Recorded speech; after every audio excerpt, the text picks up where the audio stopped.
আসসালামু আলাইকুম সুপ্রিয় দর্শক, আজ আবারও নতুন একটি ভিডিও নিয়ে আপনাদের সামনে হাজির হয়ে গেলাম। আর আজকে আমি আপনাদের বানিয়ে দেখাবো তরমুজ দিয়ে মিষ্টি। তো তরমুজের মিষ্টিটা বানানো খুবই সহজ আর খেতেও হয়েছে মাশাআল্লাহ অনেক বেশি মজার। চাইলে আপনারা বাসায় ট্রাই করতে পারেন। তো আর কথা না বাড়িয়ে চলুন মূল রেসিপিটি দেখে নেওয়া যাক। তরমুজের মিষ্টি বানানোর জন্য আমি এখানে একটি বাটিতে 2 কাপ পরিমাণ তরমুজ নিয়েছি আর তরমুজগুলোকে এভাবে কিউব করে কেটে নিয়েছি।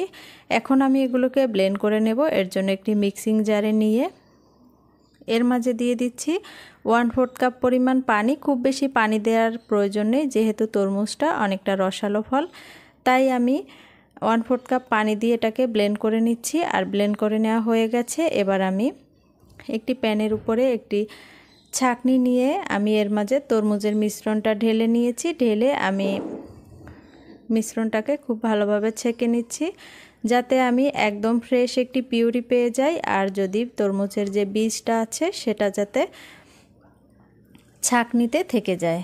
তো দেখুন আমি এটাকে খুব ভালোভাবে ছেঁকে নিয়েছি আর আমি ফ্রেশ একটি পিউরি পেয়ে গেছি। এ পর্যায়ে এর মাঝে দিয়ে দিচ্ছি 2 টেবিল চামচ পরিমাণ কর্নফ্লাওয়ার, দিয়ে দিচ্ছি 1/4 কাপ পরিমাণ গুঁড়া দুধ আর 1/4 কাপ পরিমাণ চিনি। এখন আমি সবগুলো উপকরণ মিশিয়ে নিচ্ছি। এখানে কিন্তু চিনি আর গুঁড়া দুধের পরিবর্তে আপনারা চাইলে কনডেন্স মিল্কও ইউজ করতে পারেন। এখন আমি 1 চা চামচ পরিমাণ আগার আগার পাউডার দিয়ে খুব ভালোভাবে মিশিয়ে নিয়েছি। মিশিয়ে নেওয়া হয়ে গেছে। এবার আমি অনবরত নেড়ে চেড়ে চুলায় প্যানটাকে বসিয়ে জাল করে নিচ্ছি। চুলার আঁচ মিডিয়ামে রেখে মিশ্রণটাকে কিন্তু অনবরত নেড়েচেড়ে রাখতে হবে। আর এই মিশ্রণটা খুব দ্রুত ঘন হয়ে যাবে। দেখুন মিশ্রণটা কত দ্রুত ঘন হয়ে গেছে। অবশ্যই কিন্তু অনবরত নেড়েচেড়ে রাখতে হবে। নেড়েচেড়ে না রাখলে দেখা যাবে এই মিশ্রণটা পুড়ে যাবে কিংবা প্যানের তলায় লেগে যাবে। আর একটু বেশি সময় নিয়ে জাল করে ঘন করে নিতে হবে। এই ঘনত্বেই আমি তুলে নিচ্ছি। এবার আমি যে মোল্ডে মিষ্টিটা সেট করব সেই মোল্ডে সামান্য পরিমাণ তেল ব্রাশ করে নিয়েছি আগেই।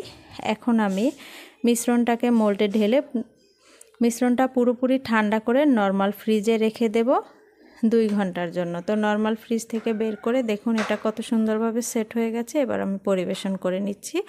আর দেখুন মোল্ড আউট করার পরে এটা দেখতে কতটা আকর্ষণীয় হয়েছে। এবার আমি একটি ছুরির সাহায্যে এভাবে করে কেটে নিচ্ছি। আপনারা কিন্তু আপনাদের পছন্দ মতো যে কোনো শেপের কেটে নিতে পারেন। কেটে নেওয়ার পরে এবার আমি এখান থেকে একটা টুকরো নিয়ে আমি এই গুঁড়া দুধের মাঝে কোট করে নেব। আমি গুঁড়া দুধ নিয়েছি এই মিষ্টিগুলোকে কোট করার জন্য। আপনারা কিন্তু চাইলে ড্রাই কোকোনাটও নিতে পারেন অথবা এমনিতেও খেতে পারেন।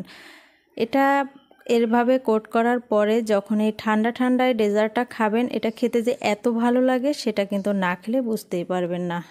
তো আমি ভেঙে দেখিয়ে দিচ্ছি এটার ভেতরটা কতটা সুন্দর হয়েছে।